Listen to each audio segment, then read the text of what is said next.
silence d'abord. Il dit que ceux qui étudient à la TO là, ça va. Ceux qui étudient à la TO, ça va. Il vient de sortir d'un cours. Il dit que, et c'est comme ça que se passe la majorité des cours. Théorie c'est théorie, théorie c'est théorie, la pratique comme ça. Il dit la pratique comme ça. Si c'est que tu n'es pas wise pour te chercher un verre student, il faut avoir le minimum d'expérience, genre un peu de pratique sur le terrain et tout. Tu vas voir.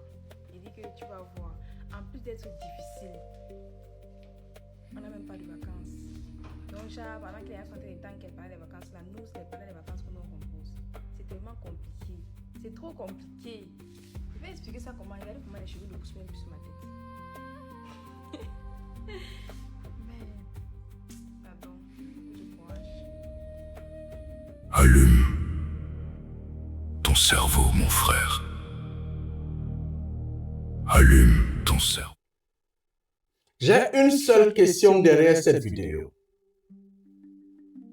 Pourquoi est-ce que en Allemagne ou en Occident, il y a une sélection pour envoyer les enfants, les nationaux, sinon les enfants qui ont grandi dans ces pays, vers les universités? Pourquoi est-ce qu'on sélectionne?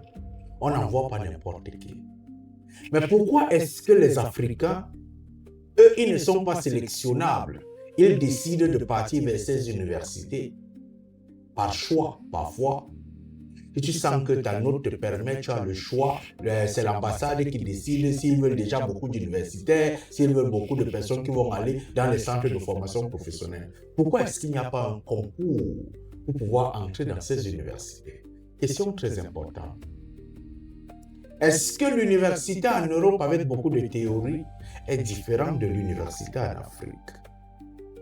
Pourquoi faudrait-il choisir une université, un centre de formation professionnelle en Europe plutôt qu'une université? C'est l'ensemble des questions qu'on va répondre derrière cette vidéo. Pour ceux qui ne me connaissent pas, je suis la relance psychostratège. J'accompagne des personnes et des entreprises dans des décisions les plus complexes. J'accompagne les entreprises à pouvoir humaniser leurs produits pour mieux convaincre avec la psychologie. Depuis un certain temps en Allemagne, il y a un combat sur Internet. On valorise beaucoup les diplômes universitaires. Et lorsque j'ai vu la sortie de cette fille, ça m'a beaucoup intéressé. Parce que beaucoup sortent avec la théorie de l'école lorsqu'ils sortent des universités, mais sans véritablement avoir la pratique. Pourtant, l'Allemagne propose pratiquement, j'aime dire, deux systèmes. Il y a plusieurs. Mais moi, j'aime le système universitaire et le système des centres de formation. Je n'aime pas utiliser leur mot, des centres de formation. Et moi, je suis étonné qu'ils ont un combat sur Internet. Le combat tel que si tu es parti au centre de formation, tu es idiot, tu n'as pas réussi dans la vie, pourtant l'autre qui est parti à l'université, il s'en sort. Et j'aime souvent poser la question aux jeunes. Entre un système qui te facilite la vie et un système qui te complique la vie, quel est le système que tu souhaites utiliser pour pouvoir atteindre l'objectif principal qui est celui d'avoir l'argent quand on arrive en Allemagne? L'objectif principal d'un jeune quand il vient ici, c'est pour pouvoir chercher des économies.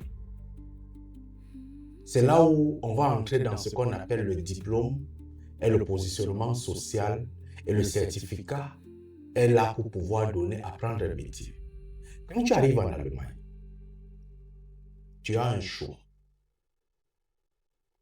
Le centre de formation professionnelle te propose un salaire qu'il te donne, un document que tu as, si tu as réussi à sortir après 3 ans.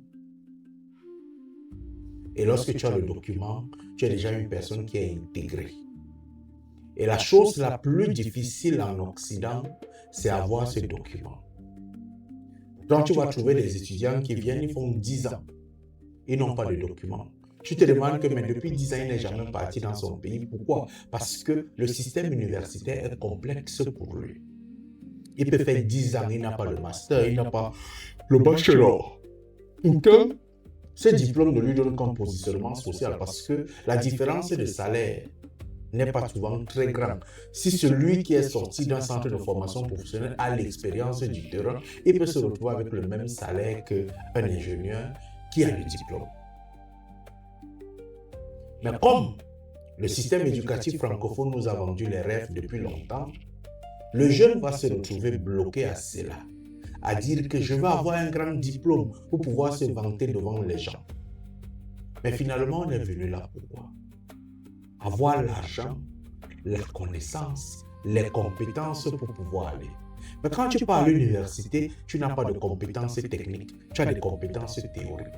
L'autre qui part au centre de formation professionnelle, il a les compétences techniques et moins de compétences théoriques. De telle sorte que si on prend les deux, on renvoie en Afrique. Quel est celui qui va facilement ouvrir une entreprise? C'est celui qui a les compétences techniques. Quel est le choix que toi tu feras? Quel est le choix que tu fais? Il faudrait se poser la question, est-ce que véritablement l'Allemagne valorise les diplômes? Pourquoi? Parce qu'ils ne sélectionnent pas l'étudiant qui vient. Mais ils sélectionnent leurs enfants pour les envoyer à l'université. Pourquoi? Pourquoi facilement on te facilite d'aller à l'université que d'aller dans un centre de formation professionnelle? Si j'étais dans l'orientation dans ce pays, on ne réfléchirait pas deux fois. Jeune Africain, avant de choisir une formation, pose-toi de bonnes questions. Allume ton cerveau, mon frère. Allume ton cerveau, mon frère. Allume ton cerveau. Cerveau. Ton cerveau.